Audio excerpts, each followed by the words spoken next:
Everybody, do you want to live in the Temecula Valley, or are you thinking of relocating, moving here? Whatever the case may be, you need to watch this video because I'm going to go through and take the last 10 years of questions that I've had from buyers. But I do have a checklist that I am going to put a link to in the description that you can go to my website, and it will really help you narrow down what area of either Temecula or Murrieta would best work for you depending on what your answers to those questions are. Okay guys, so the first one, obviously the biggest, your budget. I would suggest not to take Murrieta off your radar. It's the same city as Temecula, and it's probably around 8% less for a home.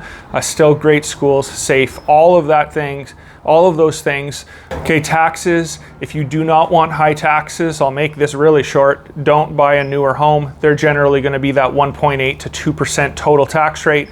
Older homes, you're going to get into that 1.2 to 1.4%, and that equates to around, I would say on average, maybe around $2,000 a year. That is extra for those special assessments or Melrose taxes. Okay, if you're working in San Diego or that area, you need to really consider South Temecula because it's going to cut off 45 minutes one way, maybe half an hour one way of your drive every single day. Do not live in your car. You're not going to love California for what it has to offer. And that's all I have to say about that. Do you have things that you like to do? Like go to wineries, go to Old Town, go to the casino, go to the mall. I don't know what you like to do, but figure that out and plan maybe your home to be closer to those things that are in these cities. Again, it's going to be nicer to be able to go to those things, and it takes 5 minutes rather than 20. So it's a small thing, but it's something to think about. Another big one that I always get questions on is HOA. Do you want an HOA or do you not want an HOA? There's pros and cons to both. I can go over the pros and cons in this specific area for HOAs versus non-HOAs. And I can also tell you and go over exactly the amenities that you are going to get in each one of these communities throughout Temecula and Murrieta. I also have blog posts that lists all of the HOA costs for every single community in Temecula. So that would be really helpful for you to check out. Okay, so next up is the size of your yard. Some homes here have 10,000, 12,000 square foot lots. Others, the newer homes, tend to have 3,000 to 5,000 square foot lots. So if you have kids, or if you want to put in a pool or that type of thing, you're going to have to look in certain areas of either city to get the larger lots. Okay guys, so next up, do you want a gated community or not? I just wanted to give my 2 cents on this. If you are really interested in a gated community, I probably wouldn't go with just the gate. It's so easy to get in and out. You just wait for somebody to go in.